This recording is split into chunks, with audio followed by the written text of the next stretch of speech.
Right. Thank you for having me today, Fernando, and everybody else there at TU Delft Industrial Design Engineering. I'm happy to talk to you and share my research and especially some joint activities I'm sharing with Fernando, seconding many different avenues. This presentation will be quite dense and compact, and I expect you, if you want to dig deeper into that you check my website, fredvanamstel.com. You can find many of my lectures and publications there openly available. And let's start from ground up, sharing you the sources of this presentation. So I'm combining three main sources. It's a meditation or a further reflection on these recent publications. These are still forthcoming, to be honest. Systemic Oppression Service Design is a book chapter, part of the Systemic Service Design Handbook, edited by Mari Suemio, Peter Jones, Sheng-Hyun Lee, and Birger Selvadsen. It's going to be a very interesting overview of different service design traditions, particularly the systemic ones. And we are bringing up the userism as part of this discussion. But in another handbook that's also coming up next year, the Bloomsbury Handbook of Service Design, Plural Perspectives and Critical Contemporary Agenda, edited by Lara Penny, Alison Predeville, and Daniela San Giorgi. Another very important consolidation of the new discourses coming up in this field. Together with Fernando, I co-wrote an article, a chapter called Collective Embodiment Service Interfaces. And these two books, they will definitely help reshape the field of service design with contemporary issues that are coming up, especially regarding, systemic level contradictions. We're not just dealing with problems that are bound to one specific design space that we can define its boundaries and constraints. Instead, we are dealing with societal contradictions, also known as wicked problems. But the most important reference for this particular presentation is a journal article previously published by Rodrigo Feze Gonçalves and me in the Journal of the Information Management Journal. It's about the user oppression in human-computer interaction, where we actually define what userism is. I know that you previously have read this article, but I just want to provide my quick overview of it so that we are on the same page in this discussion. So in human-computer interaction, userism is characterized as an oppression that reduces humans to users, and only users, so they cannot develop further than being a user of computer. For example, being a developer, being a designer, or having a more agency over the functionalities and the purposes of that computer. And here are some examples extracted from the discourse and human-computer interaction, meaning books, articles, conferences. They usually transform what different kind of humans into users. So every human becomes a different kind of user, depending on the kind of agency that is being reduced here. For example, a poor person might become a low-income user. An elderly person becomes a laggard user, someone who takes more time to incorporate new technologies. A disabled person, or a person with disability, becomes an assistive technology user. A voter becomes a social media user. Think about the consequence of this. And an immigrant like me in the United States becomes a translation app user, and that's all that I am. Everything else, all the contradictions of being an immigrant, disconsidered in this kind of reductionism. And last but not least, a woman becomes a menstrual application user. Even so, some women do not menstruate, right? Trans women, for example. And a gay person becomes a heavy user of dating systems. I'm just emphasize those last two ones because there's a lot of prejudice involved into defining people in that way. But that's exactly what happens with userism. People are boiled down to this very simplistic relationship towards technology. All they have are needs that can be met by design. They don't have no history, no body, no voice, and no rights. And that's definitely a reductionism to the level of becoming an oppression. That's why we define userism as the user oppression. Does service design contribute to userism? That's the first question, right? Because our findings from past studies have found consistent evidence that userism manifests in human-computer interaction, but service design is not necessarily the same. Although service design draws a lot from human-computer interaction, some people might claim that it's actually service design is a kind of subfield or a spin-off of human-computer interaction. Well, we can find this userist language, these terms, and this reduction is also occurring in service design to a lesser extent maybe, but poor people are still understood as public transport user, and everything else that comes from poverty, like for example feeling crushed by another class, that's just ignored. And a patient is reduced to a health service user, and everything else in the life of the patient is ignored. Only what concerns the user of that service that you're designing. That's a very common mindset in your service design. A student like you consider educational service users, and there's so many policies designed for improving education as a service, and then you become a customer, so you can purchase knowledge, which becomes quite weird as an education paradigm. But that's happening, and service design is contributing to that. But I think most strikingly, a citizen being reduced to a public service user in neoliberal discourses on smart city and public policy design, that's definitely a much, much bigger reduction, because a citizen can do much more than just use. A citizen can actually influence public policy, can vote, and can even co-design if there is a participatory democracy in place.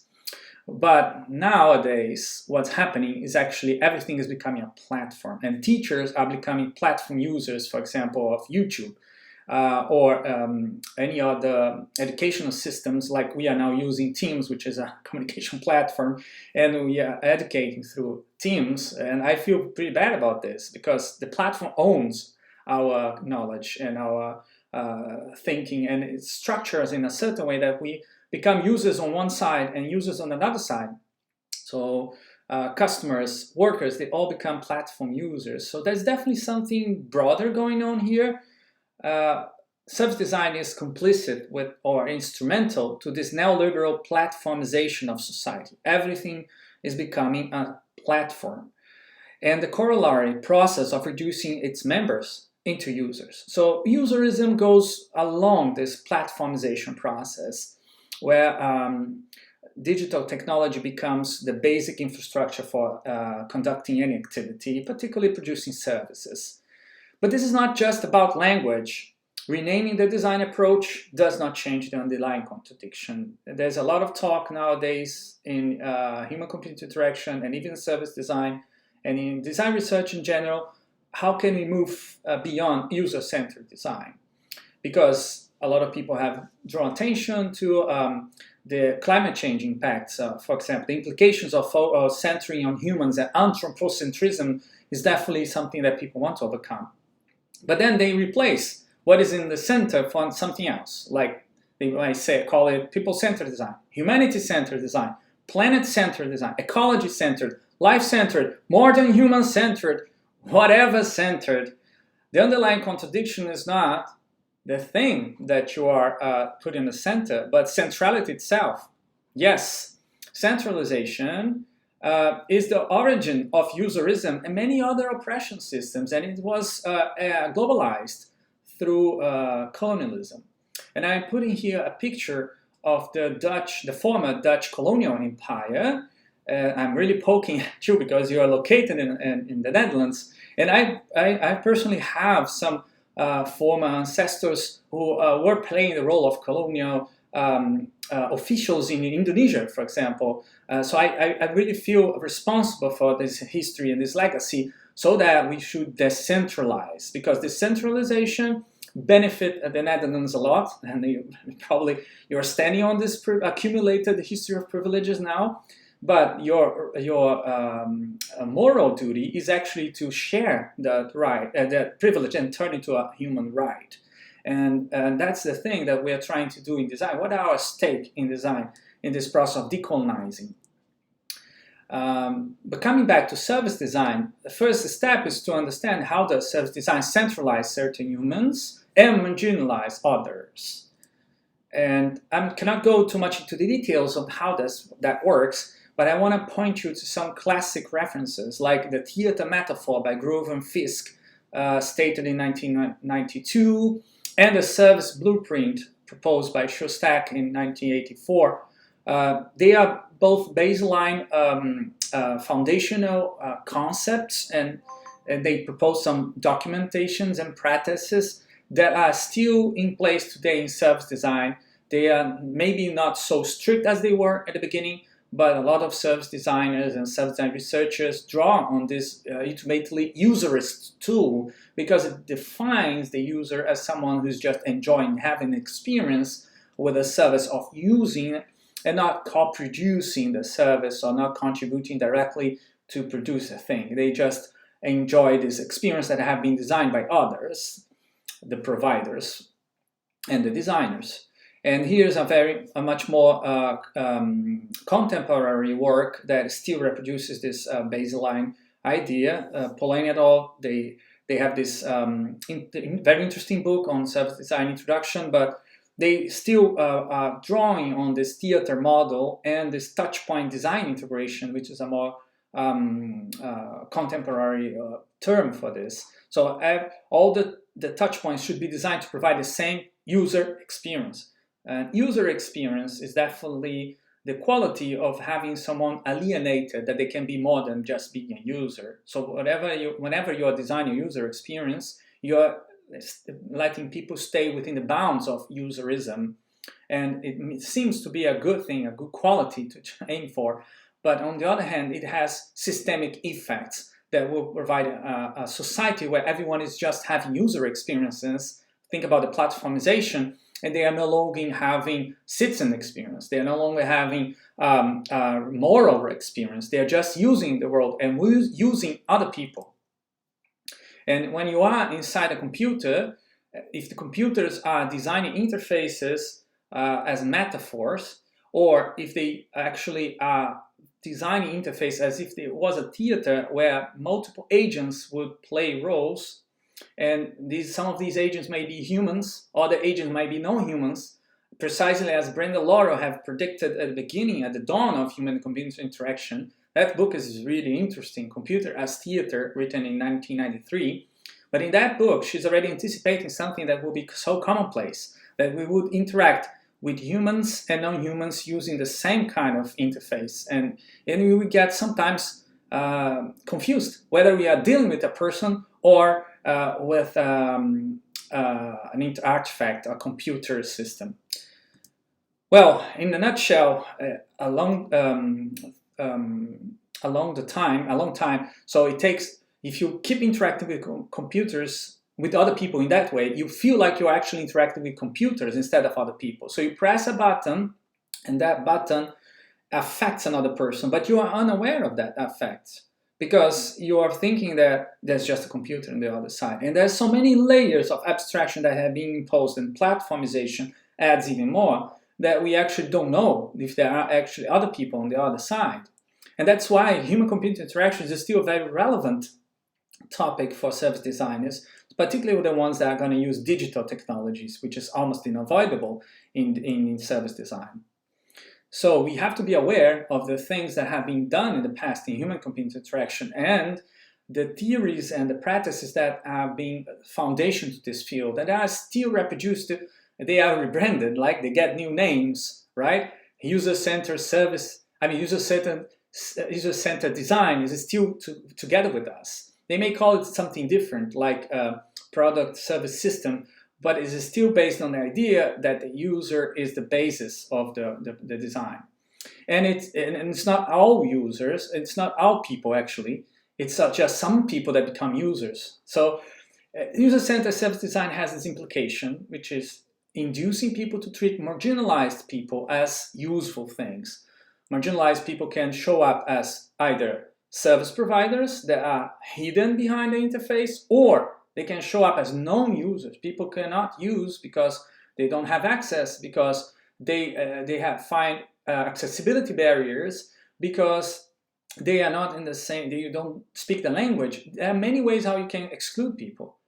And these are still people that may generate data through other means that will be used to train an artificial intelligence. I'm just going a bit too far away now with the speculation. Well, what I mean in general, the basic problem of userism is treating other people as useful things, or reducing people to things. And here's what happens if you don't detect those contradictions early on. They will show up on the streets, on public space, in places where people might believe that, wow, this is a thing that we don't want, right?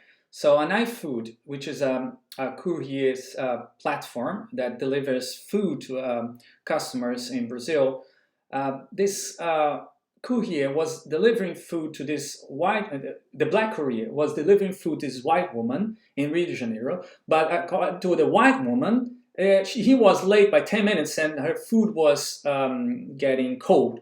Then she felt like she had the right to whip this black courier, reenacting this terrible, despicable, racist interaction that draws back from the enslavement times.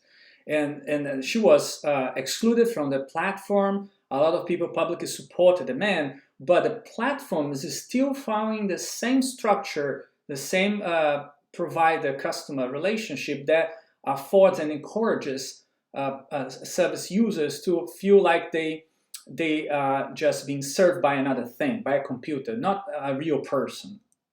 And here's the opposite situation when the provider is actually oppressing the user. So this woman took a ride on a Uber, and the man that was delivering her to home felt like she was unconscious. She could not wake up to walk along to her house. But then he felt like he could just grab her by the hand on his shoulder and just deliver her in front of her house. He didn't even open the house. He didn't help her to regain consciousness. He left her in front of her house. And then a few minutes later, a motorcyclist passed by and he stopped and saw that this woman unconscious and he raped her. Well, the motorcyclist got 10 years of prison because of that. But the guy who left her there was considered to be innocent by not guilty by the judge, just because he was following the rules of the app. And so the app should have more clear rules for these things not to happen, right? And this is definitely a service design disaster. But this all happens because there is this userist ideology behind the way the computers are designed. And if the computers are designed that way, they become a theater of the oppressor.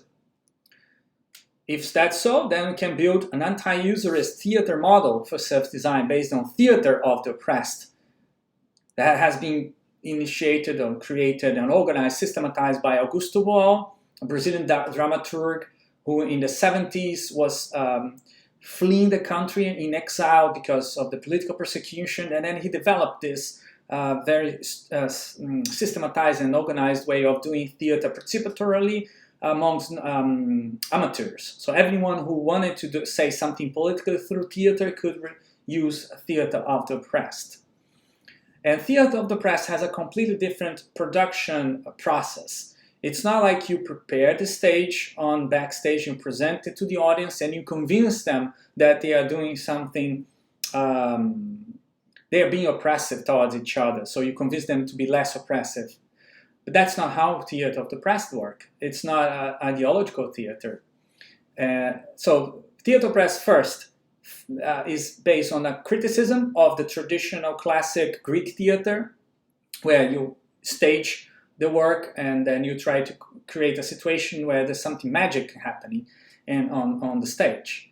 That's similar to what happened in service design with the theater model. But the theater of the oppressed process is about audience members becoming spect actors, potential actors that will join the aesthetic space, which is not exactly a stage. It's a more permeable space, that portal space that people can get in and out and transform the play in real time.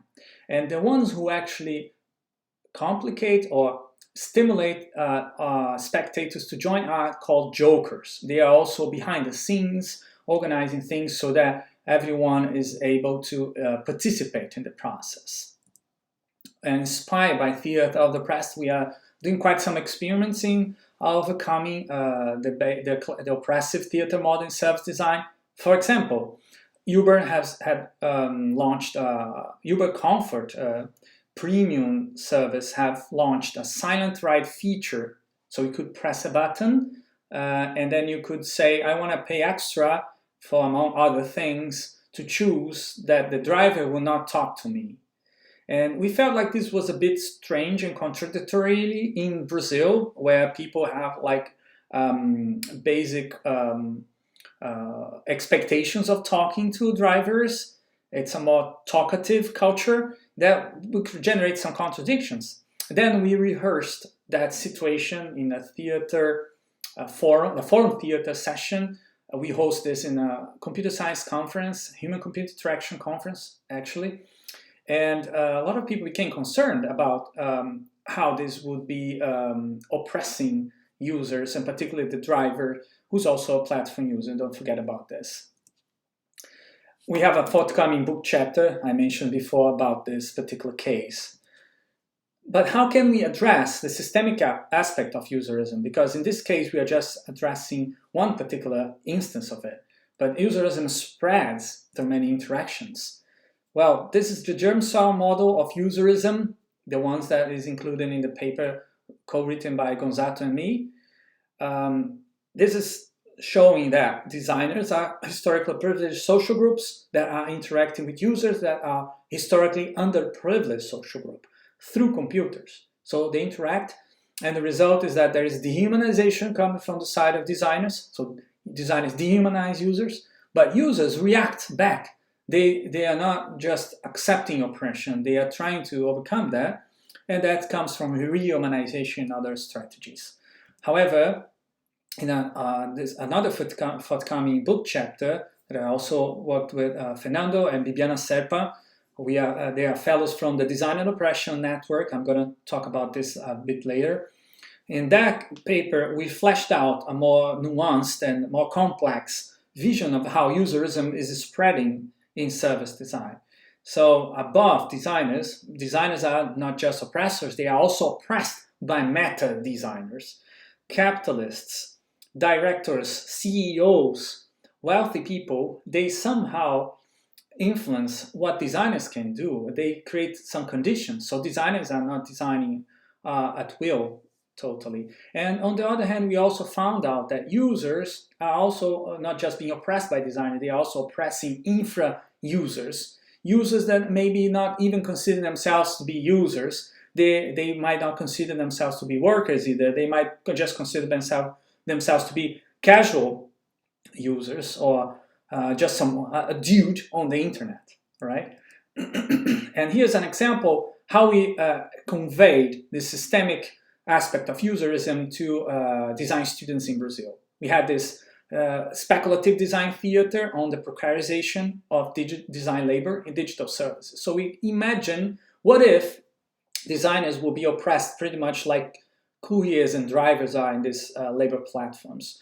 And we had this artificial intelligence that was standing in front of the client and the designer and telling the client, I'm going to generate this automatically, but I need 5 minutes. And within these 5 minutes, the AI would reach out to a human designer and would hire this human designer to design a new logo for the client for $5 an hour, which is pretty low.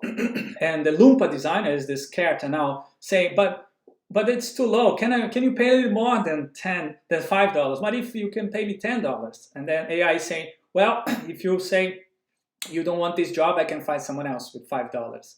This AI is just embodying the capitalist neoliberal ideology, right? And making the discourse more clear. What's something that happens through algorithms that are completely opaque, difficult to understand. And the basic premise of this whole speculative design project was, what if artificial intelligence, instead of generating design, distributed design work to precarious designer, as it does now to drivers and careers. And crowdsourced design platforms already do it. A lot of Brazilian designers work in these platforms just because they cannot find better jobs than these ones. And yet the interface is not as transparent as in our speculation, for example, using an AI that facilitates everything. But our story has the reaction of the oppressed. So the Lumpa designer, this person who is being exploited, reach out, try to organize a strike with other designers. And the strike does not happen, but the meta designer, the person who's behind the platform designing the AI, becomes interested on talking to this person who is so angry at them. And the meta designer, the Lumpa designer, have this magical conversation that looks like Matrix, Neo finding the Matrix architect. But the conversation goes pretty weird because the meta designer is not like saying things like, you should stop doing the strike. He's like trying to convince the Lumpa designer to co-design the platform. Let's make it better. Join our team as a co-design user. We have like some gift cards for you, Amazon gift cards for you. So you help us co-design the platform. You get some gift cards that will be even worth more than what you do for a job when you are taking on a task there. But of course, the Lumpa designer doesn't like that because he's asking, I want to be better paid. I don't want to co-design the platform. I want to have basic worker rights. And the meta designers say, this is old-fashioned. The capitalism is already another stage. We shouldn't have trade unions and strikes. We can negotiate. If you don't like this platform at all, why don't you study meta design like I did and design your own platform? Become an entrepreneur. Well, the situation is pretty nasty for the Lumpa designer. He becomes depressed, and the play stops exactly there because the whole role of this theater of the oppressed is to stimulate people to do something against it and not let them think that easy solutions are possible. So here is the fantastic design factory, as we call it, this speculative design scenario. Here's this the relationships, the interactions as mediated by this artificial intelligence, using the systemic userism model that I showed before. The meta designer is working at the above stage, designing and receiving data from the AI, the artificial intelligence, who's playing the role of a designer. It's not really a person there, but it's playing the role as historically played by a person. And this designer is actually distributing the work that comes from the user, the client, at the front stage, towards the infra user at the backstage. So we really wanted to provoke design students to think about, if they don't react to userism, in the future they will become users. Well, they already are mostly. Most of the time you think you are a designer, but you are sitting in front of Adobe product, you are just being a user, or even worse, an infra user who don't know to be a user itself.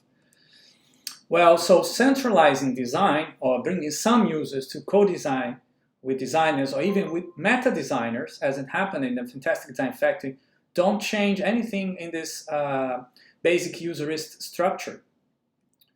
Is it possible then to design service against systemic userism? Well, we've been doing this for many years now. Corai's platform has been co-designed by many Brazilian designers and activists from 2011 to today. It's still ongoing. It is an anti-colonial alternative to OpenIDEO.org, a crowdsourced platform for problem solving and open innovation, and also an alternative to Google Drive. And in some part of our history, we actually had more features than Google Drive.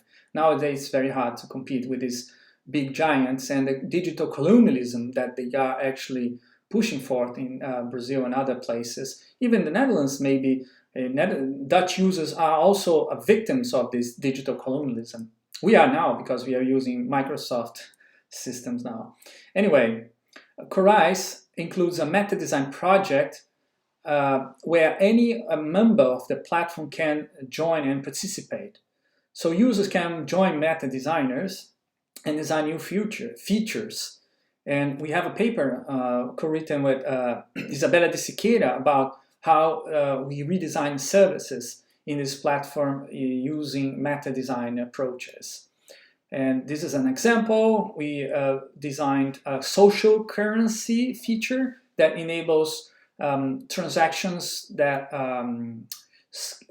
work around capitalist money-based systems and enables collectives that don't have money to do a lot of things and rely on solidarity relationships. And that's how we apply that model to see that, although we are fighting userism, we cannot avoid totally the structures of userism, but we can enable some interactions that will help people to shift roles for a while. So although I was a meta designer since the beginning of the project, so I was designing the platform, which is a design platform, that's why I call myself a meta designer. But I had other designers coming and joining the meta design temporarily, and even users joined at some point. But the designers were the ones that used the platform to design something with other people or for other people. Most of the time for other people. These are the users. And the infra users were the people that not use so much the platform, but still influenced a lot of users and designers' actions. Elderly people that could not use the platform, for example, but they could still be part of the solidarity economy system, and they would encourage others to use on their behalf. This can be called a decentralized design strategy, where you have more connections between the roles involved in producing this service. Meta designers speak to users speak to infra users speak to designers, and so on and so forth. And we actually have written a book about this design approach. It's called Design Libre. Hasn't been translated into English, but there's a version in Spanish available. This was written in 2012. It was like a manifesto behind the Corais platform. But over the years, reflecting about this work, we learned that this was not enough, because free, libre, open source software and its equivalent in design, open design, and even older versions of critical participatory design, they combat userism. So they help users to be more than users, or they don't even treat people as users, they call them participants. However, these design approaches do not necessarily address other forms of oppression like capitalism, racism, sexism, colonialism, ableism, and many other ones that are still integrating and being responsible for bringing people to this situation, this position of being a user and just a user. So even if you don't fight other forms of oppression, then you are basically shifting one oppression for the other. And Augusto Boal's words are very important for us, because he was adamant that we have to fight against all forms of oppression. There is this passage in his Games for Actors and Non-Actors book, very practical book, the best introduction in this topic. I believe the struggle against one oppression to be indissociable from the struggle against all oppressions, secondary as they may be. So if someone tell us that userism is secondary against the other ones, we can say yes, no problem, even tertiary, no problem. However, if you are moving towards a society that relies a lot on digital technologies and you don't want to fight userism, other oppressions will be sustained. They will fade out. They will become less visible, but they will still be there. So we have to find a fight against all forms of oppression. And that's why we are getting inspiration from Theater of the Oppressed. But there are other sources we are drawing in the Design and Oppression Network, Design e Opressão, as we call it in Portuguese. And by now we are developing this approach called Design of the Oppressed, where you have complicators instead of facilitators, people that will complicate the situation so that people can understand and realize there is an oppression in their field, in their practice, in their activity. That's what I'm doing actually now and in my field.